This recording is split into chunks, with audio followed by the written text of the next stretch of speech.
सभी को नमस्कार। करियर फर्स्ट चैनल पर आपका स्वागत है। आज का डिक्टेशन लिखने के लिए तैयार रहें।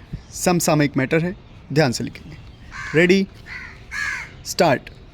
कई कंपनियां तो कृत्रिम मेधा के आधार पर बने अपने उत्पाद बांटना शुरू भी कर चुकी हैं।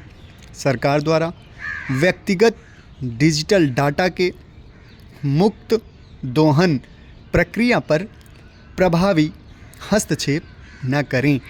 दिलचस्प है कि भारतीय उपभोक्ताओं की डिजिटल गतिविधियों से ही कृत्रिम मेधा की कंपनियों ने अपनी क्षमता बढ़ाई है और अब जब उत्पाद बन गए तो उनके ग्राहक भी यही भारतीय बन रहे हैं।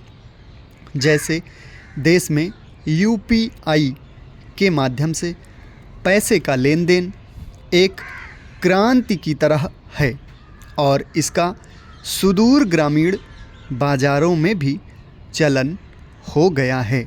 इसका दूसरा पक्ष यह है कि उपलब्ध डिजिटल सुविधाओं का स्वाभाविक भाषा अंग्रेजी न होने के कारण देश में आम आदमी जो सिर्फ अपनी भाषा जानता है उनके शोषण की संभावना और बढ़ रही है। दूसरी तरफ जनधन योजना के तहत एक बहुत बड़े ऐसे तबके को बैंकिंग प्रणाली से जोड़ा गया है जो इससे पहले शायद ही कभी बैंक गए हों। लोगों के लिए यूपीआई और स्मार्टफोन दोनों का उपयोग नई बात है।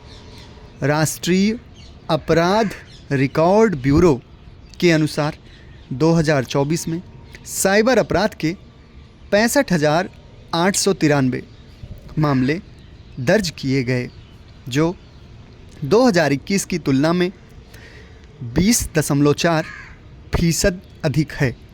इस तरह भारतीय भाषाओं की डिजिटल अनुपस्थिति ने साइबर अपराधियों के हौसले और बढ़ाए हैं। इनमें से अधिकांश मामले ऑनलाइन खरीदारी, एटीएम और ओटीपी आधारित बैंकिंग धोखाधड़ी के मामले हैं। ऐसे में मोबाइल प्रचालन प्रणाली में अंग्रेजी के वर्चस्व और अल्पसंख्यक भाषाओं की अनुपस्थिति भी साइबर अपराध के विस्तार में एक कारक बन रही है। दूसरी तरफ भारत सरकार कृत्रिम मेधा आधारित भाषा संसाधन टूल भाषिनी के माध्यम से भारतीय भाषाओं की डिजिटल क्षमता के विकास की योजना पर काम शुरू कर चुकी है, मगर आवश्यकता इस बात की है कि इसकी गति और मात्रा दोनों बढ़ाई जाए ताकि समय रहते अधिकतम भारतीय भाषाओं को कृत्रिम मेधा से जोड़ा जा सके।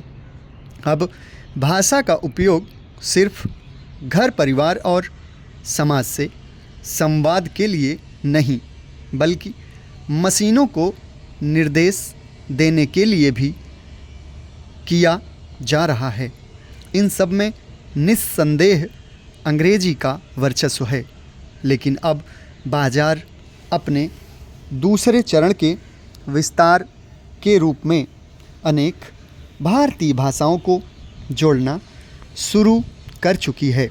साथ ही उनकी सांस्कृतिक ख्याति, देश की विविधता के अनेक रंग और सबसे महत्वपूर्ण, किसी व्यक्ति का अपनी भाषा में डिजिटल जीवन का अधिकार भी हमेशा के लिए समाप्त हो जाएगा।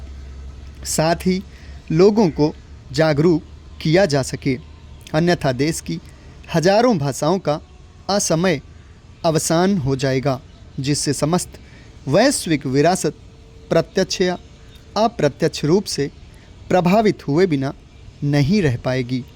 इस पर गहन चिंतन मनन का उचित समय आ गया है। समाप्त। धन्यवाद।